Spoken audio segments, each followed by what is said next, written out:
So I'm really delighted to have as our opening keynote for this afternoon's panel Sanya Burgess, who is a fantastic investigative journalist who's going to speak about gambling influencers, social media and cryptocurrency. And I'm sure we will all learn a lot from this session. So thank you very much, Sanya.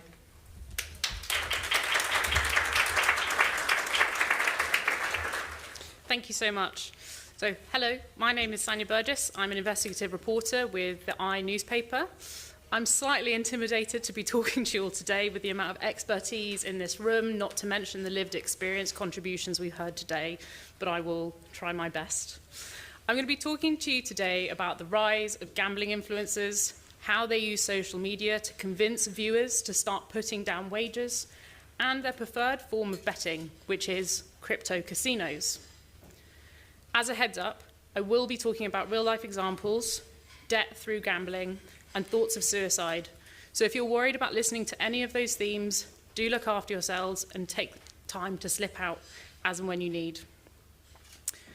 So some of you will know a lot about this gambling influencer world, while others of you may be lucky enough to not have the foggiest idea what a crypto casino content creator is. Lucky you.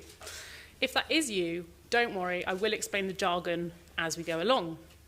But first, let me give you some background. Most of this reporting took place when I worked at Sky News, and I spent months and months watching videos of people gambling online, trying to figure out why hundreds of thousands of people would watch this along from their homes. I saw huge sums of money flying about, sometimes won, mostly lost, and it occurred to me, probably being earned by people on one side of the screen. As I was watching these videos, I started to see the attraction. Most of the time, the videos were fun, often full of laughter or suspense. Neon colors, fun animations. There's even celebrities like Drake, who, when he's streaming himself gamble, he's taking shots, drinking tequila cocktails. He even sets off fireworks when he has a win that he's particularly proud of. But as few in this room will be surprised to hear, as I dug under that shiny surface, I found a lot of bad things. Lies, dodgy practices, and people left with mountains of debt, gambling addictions, and thoughts of taking their own lives.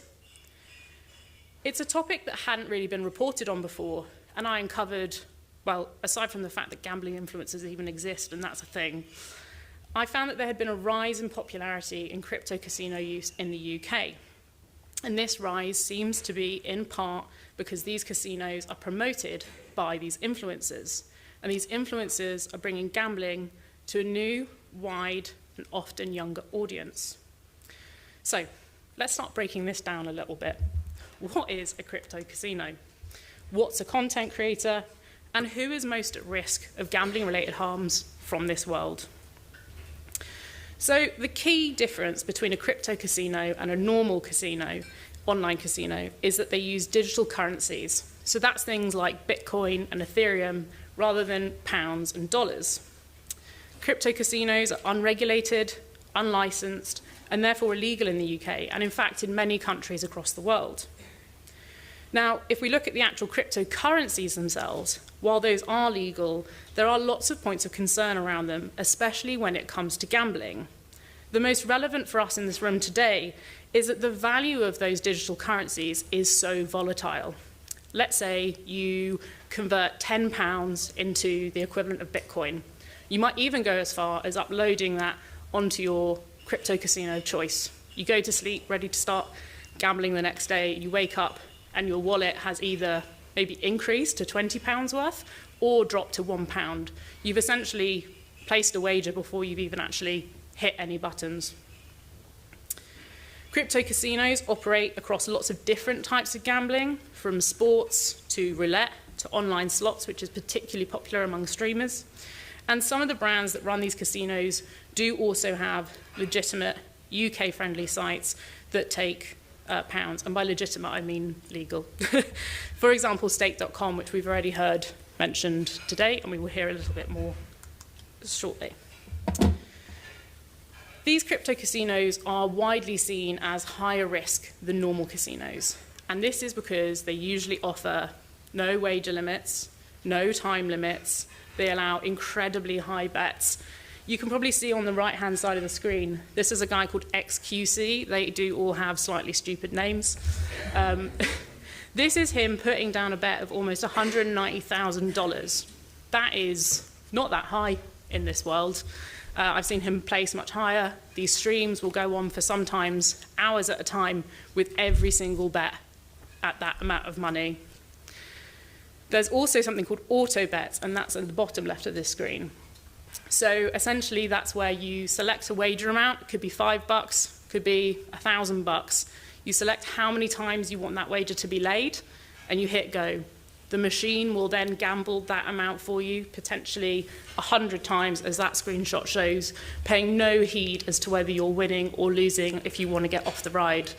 And I remember when I was researching this story, watching these streams, one of them, it's a really bizarre, bonkers world, and one of the weirdest bits was this guy set 100 spins of $1,000 a go, then got up, left the screen to go make lunch, and then just like came back, and he was like, oh, I've lost it all, oh. The other thing to mention is because they operate outside of UK law and the kind of UK system, it can be harder to get help, and that's really, really troubling because a lot of these sites also don't have any form of age restrictions. And you can see even here, the animations and the graphics are very child-friendly with cartoons, fun noises, and animations. So that's crypto casinos. Hopefully I haven't lost you so far. But what about the influencers I've mentioned? Well, influencers have a few different names. They can also be known as content creators. They create content. Or if they do videos where they record themselves live, like we're doing today, they can be known as streamers. They can be anyone from a normal, average person making content from their bedrooms. That's like XQC, who we saw on that last slide. He has gained millions of followers from playing video games, chatting with friends, and now also doing gambling influencing. But there are also celebrities. I've mentioned Drake already, but another example is Snoop Dogg, also a rapper. He's the face of a crypto casino called Roobet, and he appears on streams too. They even have a Snoop Dogg themed game that you can bet on, where you have to guess where the joint will finish being puffed at. Some of these people obviously have huge existing followings, so maybe it's something from being in the music industry or from other streaming. So like XQC is a huge gamer, so is another guy called Trainwrecks. They all have millions and millions of followers, and their fans often have come to them for the gaming content and then are being exposed without consent in a way to these online streams of gambling. And they're across all different kinds of platforms. So once you follow them once and the algorithm thinks that you like them, you get inundated with them. They're on Twitter, Instagram, TikTok, Twitch, Kick, the rest of it. Now, what do the streams actually look like? So if you look in this bottom corner, that's a screenshot of one. The online slot takes up the majority of the screen, so you can get the full whack of the fun animations and fun noises. Then you have the streamers in the corner, so there's Drake with another gambling influencer called Rothstein, who also has millions of followers. And sometimes on the far right-hand side, you'll also have a chat box where if you're watching along from home, you can be like, great win, or play a different game, or whatever, and the streamers will often interact directly with the chat box, which builds a sense of community. And when I was researching it, I was really amazed to find that people tune in every day, same time every day, to watch the same streamers in the same way that you might tune in every day to see the new installment of EastEnders. Now, hopefully you understand what a crypto casino is, a gambling influencer, and what these streams are. Don't worry, there's not a quiz at the end. But what did I actually find when I started looking at this? So in terms of my investigation, one of the first things that caught my eye was the size of some of the bets that were being placed, as you've seen for yourselves. And I was able to prove that in some of the cases, the money being wagered, which is presented as if it's coming from the streamer's own pocket, had actually been supplied by the casinos themselves. And that is not transparent. The viewer doesn't know it. And in fact, after this story got published, I got so much hate and people calling me fake news because They either didn't want to believe it, or it's just such a secret. This is really problematic, because if viewers aren't aware of it, they might look at these streams, see how much money is being won, and decide that they want to gamble themselves. They felt like they've done the research, they've watched the person playing on it, and there's a lot of nudges on screen to encourage viewers to start gambling. So this conversion of viewer to gambler is in no way an accident, but it gets worse. I was able to expose that the influencers themselves are incentivized to convert the viewers into gamblers, and they do that by getting an actual cut of the wages that someone goes on to do.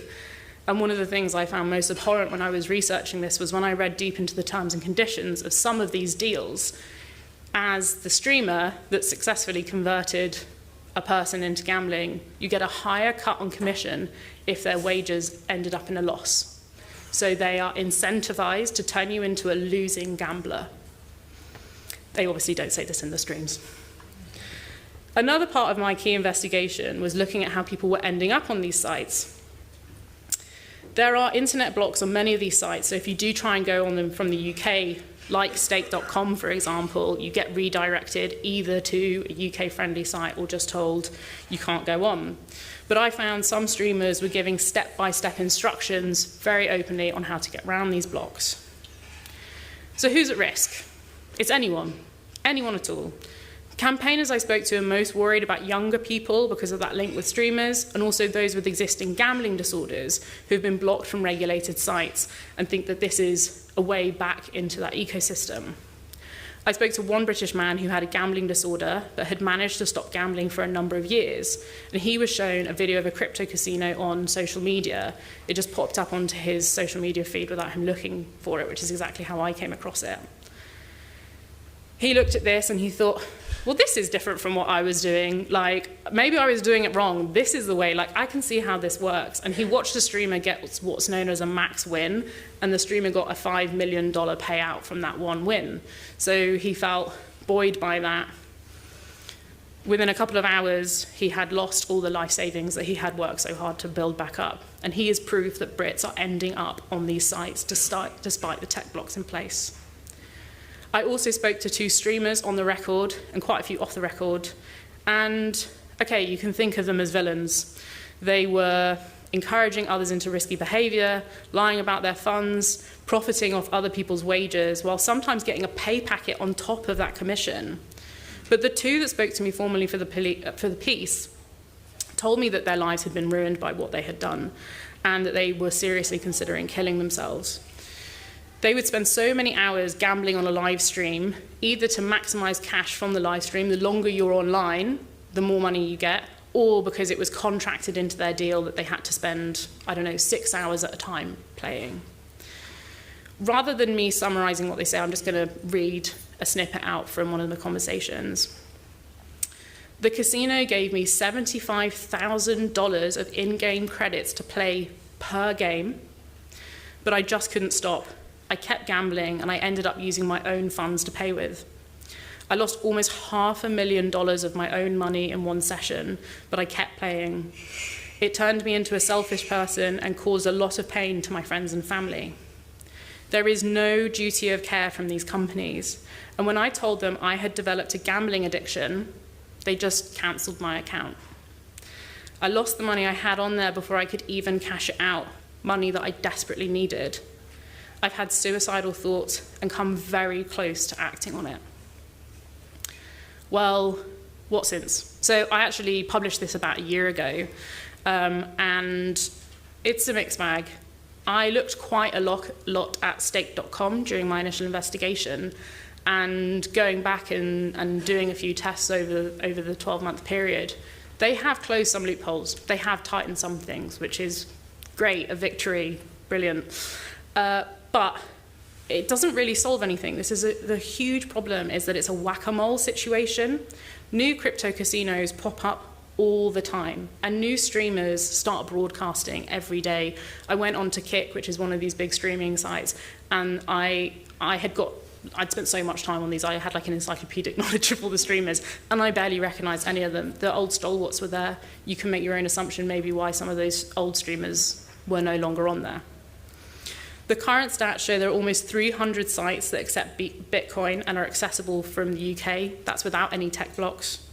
And it's a space where the most vulnerable players can find themselves after being blocked from licensed operators, and one where young people who follow streamers because they think they're funny, or they play the same video games, or they like the pranks that they do, they're watching those streams and suddenly they're finding themselves being exposed and then lured into some of the most dangerous gambling sites out there. While there is clearly much to be discussed on the regulated market, and that we could have a whole nother thing on there, but I think one of the things I found really striking was I would have conversations where people would say, but we've dealt with this, it's illegal, it's in a box, it's done.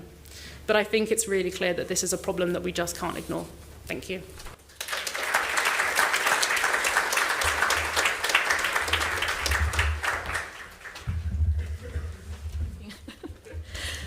Thank you so much, Sanya. I mean, gosh, this is completely a world that I absolutely know nothing about, and it's just fantastic that there is this investigation and, you know, research into this area and showing, you know, just what's happening out there and how it can affect people. So thanks so much, Sanya. I'm sure we will have a lot of questions about the work you've been doing. But we're going to turn now to our panel of great speakers supporting this area of looking at some of these blurry lines. And I'm really delighted, first of all, to introduce my colleague, Dr. Philip Newell, from the University of Bristol. And Philip's going to talk to us about the gamblification of investing and just looking at how those things are linked and what it means for people. So thanks very much. Thanks, Sharon. Thanks, Sanya. It's great to be here with so many like-minded friends. You know, new friends silver, old friends gold. It really takes a community of people to make progress on these issues. There are just so many things going on all of the time. There's no way any researcher can do all of it. It really takes a community and a community of different perspectives to start making progress on these issues. Sanya, for example, like her communication of these issues around cryptocasinos is amazing. Some of the work that I'll be talking about today is work done with my PhD student, Myra Andrada. So Myra's first paper, which she did as an undergraduate student, is actually on cryptocasinos. And we did, you know, this science thing of like very rigorous empirical study, lots and lots of numbers. And we did that bit very well, but the thing that we did less well was the communication. We really struggled to communicate these issues. So there's so many technical, sophisticated things that most people don't understand that we really struggled on with that work. But Sanya has really done excellent work there. That report was very helpful when I was researching, I should say. Thanks, Sanya. Thank you. Yeah, as a researcher, you know, every citation helps. You know, so thank you. So this is work that's related but different on investing. So this is, you know, like a very sort of like rational thing, I guess, investing for retirement, right? This should be a positive behavior that's going to make people better off. But it's just another thing, another industry which has had an aspect of what I call gamblification. Right? So, you know, gambling has seeped into it and distorted the original purpose of investing. And so the full title is, the subtitle is, sorry, how a new generation of investors is being born to lose. Here on the left, sorry, I have an example from an in-play sports betting app. So this is a type of regulated gambling that some members of the audience might be more familiar with. Right? So this is just another way that technology has changed gambling and made it more harmful. So sports betting has become much more harmful in recent years as it's been made into a continuous gambling format. With in-play sports betting, you can be continually betting what's going to happen in the next 5 minutes, right? So making sports betting like an electronic gambling machine. And we know that electronic gambling machines are very strongly associated with harm, and it's that short payout interval that's betting and betting again continuously. Whereas back in the day, you know, when you had to go to the bookie, you know, your sports bet would be once a week. You put the bet on Saturday morning, watch a game in the afternoon, see if you won, and then the next bet would be in a week's time. But it's been made continuous and more harmful. The next screenshot that I have is of an online trading app, right? So you can see here the sort of similarities. There's all the information, all the numbers, all the things that you can do, percentages. And this is just a way that investing has been made into a harmful behavior. And so this is a new way that investing has been made harmful, but actually, I was originally an economist, and there's actually been an element of exploitation in investing for years and years and years.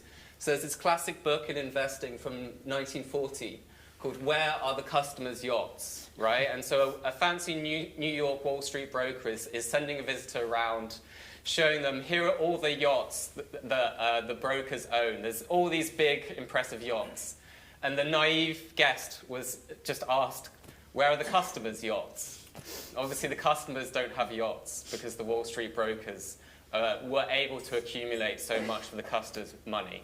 Very similar dynamic to what you have in gambling. So this has been going on in investing for a long time, but obviously with technology, it's developed new flavors. And in this conceptual piece that we first put out on this topic, we had a three-part model of harmful ways in which investing can be gamblified. So the first feature, I'm sorry, some part of my presentation is just missing off the screen, so there is a 1 there, but it's not a huge detail to be missing out on, luckily. So the first feature for an investing product to be gamblified is that most investors lose, right? And obviously, in traditional investing, most investors should make money over time, but there are actually quite a few forms of investing, some of which get advertised quite heavily. And Simon was talking about this briefly earlier on today. And this is an example of a disclosure statement, right? So we've been talking about sort of limitations of existing messaging in gambling, and there's a message that the financial regulator, the Financial Conduct Authority, makes contract for difference CFD providers put on their websites in their apps. And here's an example of one that we found from Myra's latest study. So 89.0% of retail investor accounts lose money when trading CFDs with this provider.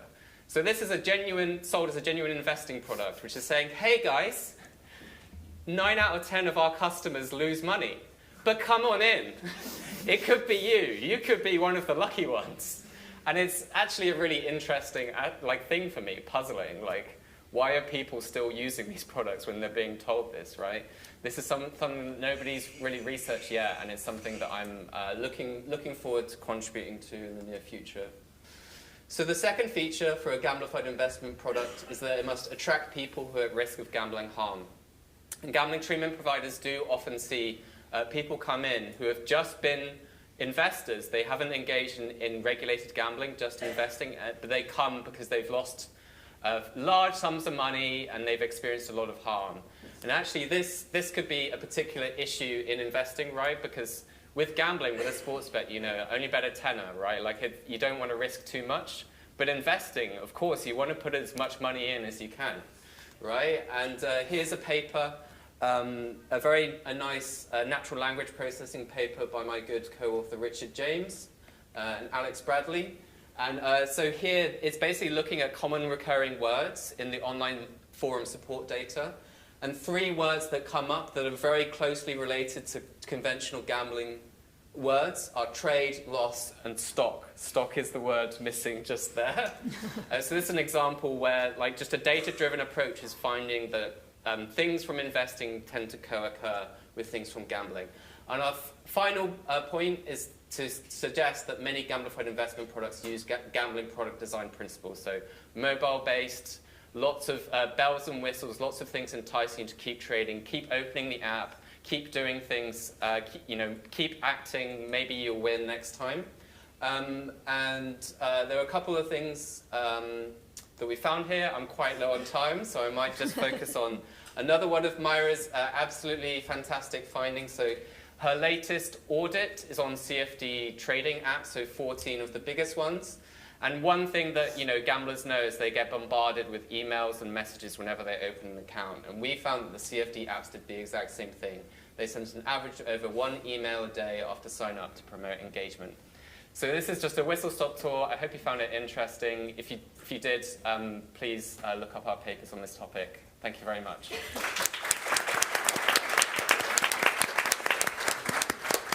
Thank you so much, Philip. Really, really interesting and touches upon my kind of first area of research is around personal finance. And so there's big questions there, isn't there? Because the regulator of contracts for difference is in fact the Financial Conduct Authority, not the Gambling Commission. So there's some anomalies in our own regulation and how things are thought about. So I'm really delighted for our second panel speaker to welcome Elena Petrovskaya. And Elena is a researcher from the University of Lincoln, and she's going to talk to us about touching upon some of the issues that we kind of started thinking about this morning. She's going to talk to us about loot boxes and specifically loot box advertising on social media and the way to which and the extent to which it isn't regulated. So thank you very much, Elena.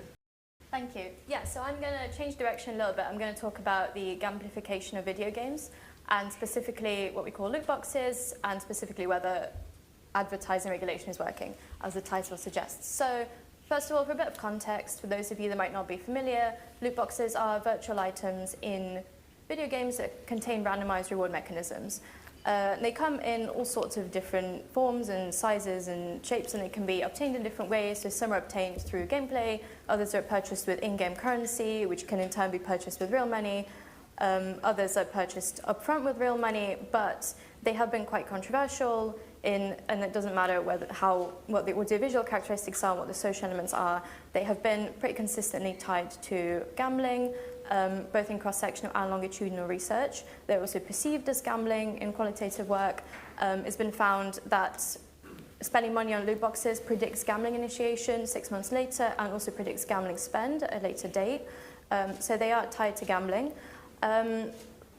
Let's talk about regulation. So we're in the UK. In the UK, the loot box regulation has been not as harsh as in some places. So they are not defined as gambling under the Gambling Act. They're not regulated by the Gambling Commission. So far, there's been a series of guidelines about how companies can execute loot boxes and what sort of measures need to be put in place. And there is kind of ongoing research about what to do around this and how to define them and whether this works. But they're explicitly not considered to be gambling. Now, a good case study for loot box regulation is Belgium, the first country in the world to ban loot boxes. The Belgian Gaming Commission specifically said that loot boxes are games of chance and therefore should be regulated as gambling. However, work by my colleague Leon, who a lot of this research that I'm talking about is done together with, has found that the ban has not been super effective. 82% of top grossing games that contain loot boxes still contain them in Belgium. And even the games that have removed them, Belgian players find ways to access loot boxes in other places by using things like VPNs. But Belgium provides a pretty good case study to kind of study how regulation is working and what more can be done. So also, by the same token of loot boxes being illegal, loot box advertising is also illegal. However, even gambling companies are still advertising in Belgium. So we thought it'd be interesting to look at whether loot boxes are still being advertised in Belgium. And what we're using is the Meta Ads database, which I've put on screen here. And what this is, essentially, according to EU laws, companies that advertise on large platforms, Meta-owned platforms such as Instagram and Facebook, they have to share the adverts that they are putting on these platforms, including who their target demographic is in terms of gender and age, and who they actually reach with these adverts. And that means that if we consider Belgium, we can look at what adverts were placed on the platform and who they reached if the companies are advertising. And Meta has not explicitly excluded loot box advertising in Belgium from its guidelines. So the study that I'm talking about, we have a list of 390 games that either contain loot boxes or are considered to be social casinos, which are kind of definitionally similar to loot boxes. They also contain gambling-like mechanics. That's things like slot games, poker games.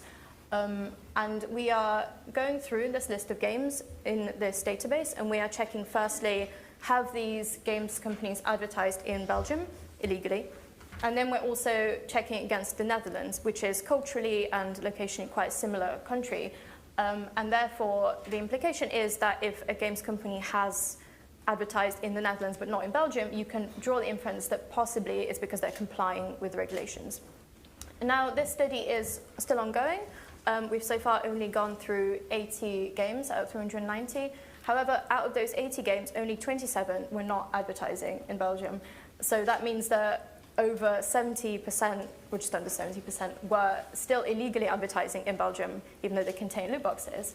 And out of the 27 games that were not advertising in Belgium, only 2 were still advertising in the Netherlands. So you can, it's tricky to make inferences here, but it's possibly the case that those games were just not advertising in Europe at all, or for whatever reason were not advertising. Now, we also have an ongoing project to do with loot box advertising in the UK. In the UK, it's a bit trickier because you don't have to share what you've done on this platform. And in the UK, loot box advertising is illegal, but you do have to disclose that your game contains loot boxes. So what we're doing is we're doing a similar thing where we're checking, firstly, if the company has shared their advert on this platform, and if they have, whether they've disclosed that it contains loot boxes. And we've done slightly less data collection on that, but out of 19 games, only 2 had disclosed perfectly, so across all of their adverts, that they contain loot boxes. And another 2 had disclosed, but only in some adverts. So not perfect by any means. So I think, obviously, not the full picture by any means, but we're hoping that from this we can draw some inference about, is regulation working? Is disclosure working? How much are companies complying with this? And we also wanted to share that we're using this method. We think this is a very rich source of data for anyone that's looking at advertising. It's accessible to everyone, and especially in European countries, you can really use it to study target demographics and reach of these adverts. I'm actually also working on another strand around gambling advertising to see what genders and ages are different gambling companies targeting, and how the visual presentation of these adverts varies across these adverts. So, yeah. Thank you.